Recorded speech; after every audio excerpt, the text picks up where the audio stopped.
Bismillahirrahmanirrahim. Assalamualaikum warahmatullahi wabarakatuh. Jumpa lagi dengan saya di Abil Maiwa Channel. Jadi teman-teman, channel ini adalah merupakan channel pendidikan tempat kita berbagi tentang aplikasi pendidikan, Microsoft Office, serta tips dan triks komputer. Jadi pada video informasi pada hari ini, kembali lagi admin akan mencoba mengupdate ya informasi terbaru jelang tanggal 2 sampai tanggal 3 Februari 2023, yang mana kita akan melihat lagi ke belakang ya, atau flashback terkait 5 kondisi pengumuman kelulusan di tahun 2022 yang tentunya akan berdampak di tahun 2023, terutama bagi P1, P2 dan P3. Jadi sebelum kita lanjut, bagi rekan-rekan guru yang baru pertama kali menemukan channel ini, jangan lupa tekan tombol subscribe dan aktifkan lonceng notifikasinya, dan bantu channel ini agar segera menembus 90.000 subscriber di 2 bulan ke depan. Oke, tanpa berlama-lama lagi kita langsung bahas saja Bapak Ibu ya, terkait 5 kondisi pengumuman kelulusan untuk P1, P2, P3 jelang 2-3 Februari 2023, yang mana diantaranya dipastikan ya 127.000 P1 berbahagia. Oke, kita langsung saja to the point ke informasinya. Nah, di sini materinya Bapak Ibu ya, kita flashback sedikit dulu ke belakang di sekitaran bulan di bulan Oktober tahun 2022. Karena kenapa?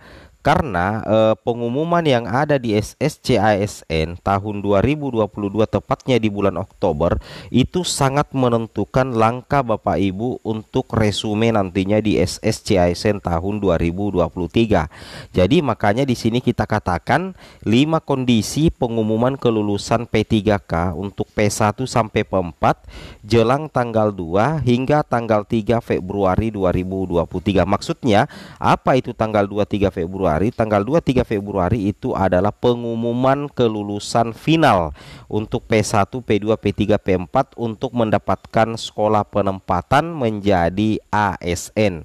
Jadi yang pertama kita flashbackkan di sini adalah bahwasanya formasi habis di daerah setelah dipetakan. Jadi formasi habis di daerah setelah dipetakan. Ini berdampak kepada banyaknya P1 yang tanpa formasi. Bukan saja P1, bahkan P2, P3 dan berimbas juga untuk P4 Bapak Ibu ya. Nah, yang mana di sini kita kategorikan menjadi 2. Yang pertama adalah formasi pada mapel tersebut itu sudah habis Bapak Ibu.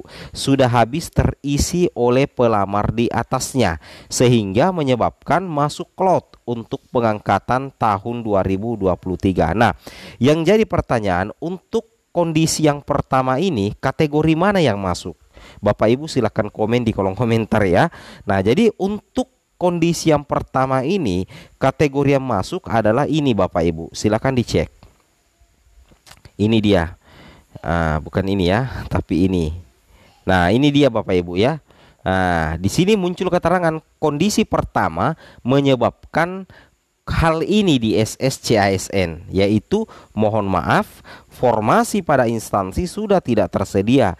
Anda tidak dapat melanjutkan pendaftaran ini. Maka secara otomatis Bapak Ibu yang merupakan pelamar P1 akan diberikan keterangan menjadi P1 tanpa formasi, P2 tanpa formasi, P3 tanpa formasi. Nah, P1, P2, P3 yang di akun SSCASN-nya muncul keterangan seperti ini di bulan Oktober-November tahun 2022, maka nantinya akan menjadi prioritas untuk ikut lagi di P3K Guru tahun ini atau tahun 2022.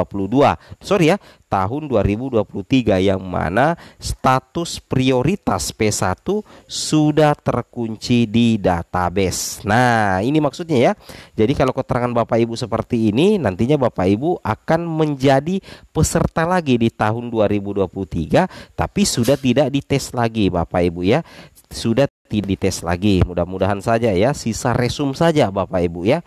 Itu yang harus Bapak Ibu pertama. Ini kondisi pertama yang akan berdampak di tahun 2023. Kemudian kita lanjut lagi kondisi yang kedua. Kondisi yang kedua seperti ini Bapak Ibu. Ya, kondisi yang kedua seperti ini. Tidak dapat penempatan, ditawarkan turun prioritas. Nah, jadi P1 diturunkan ke ditawarkan untuk turun ke P2, ditawarkan lagi turun ke P3 atau bahkan ke pelamar umum. Jadi tidak dapat penempatan, ditawarkan turun prioritas. Ternyata masih tersedia kebutuhan formasi bagi prioritas yang dibawanya. Formasi pada mapel masih tersedia dan bersaing dengan P1, P2, P3 berpotensi mendapatkan formasi.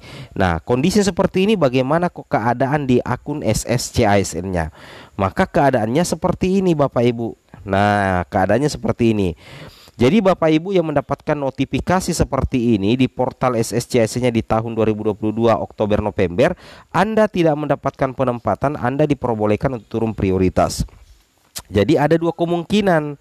Ketika Bapak Ibu turun prioritas, bisa ikut observasi P1 ya, maksudnya bisa ikut observasi atau ikut pelamar umum. Tapi ada juga kemungkinan sudah turun prioritas, ternyata tetap tidak mendapatkan penempatan, tetap tidak mendapatkan formasi karena memang formasi itu sudah habis. Nah, bagaimana kondisinya kalau seperti itu? Maka secara otomatis Bapak Ibu, kondisi pertama adalah menunggu pengumuman di tanggal 23 bagi yang berhasil ikut observasi. Kondisi kedua adalah ikut di P3K 2023 bagi yang ketika turun prioritas tetap tidak mendapatkan formasi. Nah, ini ya benar yang betul ya, masuk akal yang admin katakan.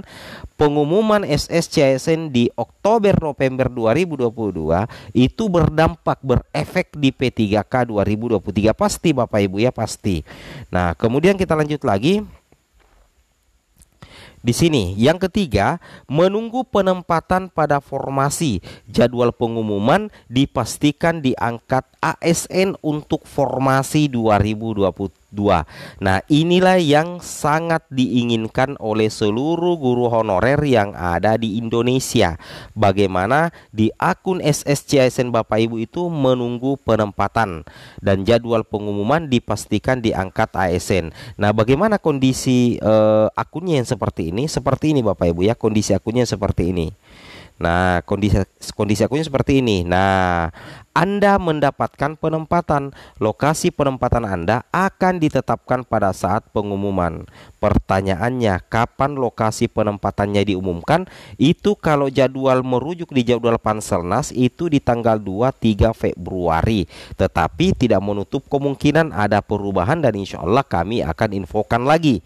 Nah, jadi kalau kondisi akun Bapak Ibu mengatakan Anda mendapatkan penempatan, maka Bapak Ibu tidak perlu lagi ikut P3K Guru 2023. Sisa menunggu pengangkatan Bapak Ibu ya. Sisa menunggu pengumuman untuk mendapatkan penempatan. Sisa menunggu lokasi penempatan. Sisa menunggu sekolah tempat bertugas Bapak Ibu. Siapa yang termasuk ini? Itu yang 127.621 P1 yang mendapatkan penempatan seperti itu. Nah, itu yang harus Bapak Ibu pahami. Nah, ini dia Bapak Ibu ya. Nah, yang termasuk itu yang admin katakan tadi, yang sisa menunggu lokasi penempatan itu yang 127.621.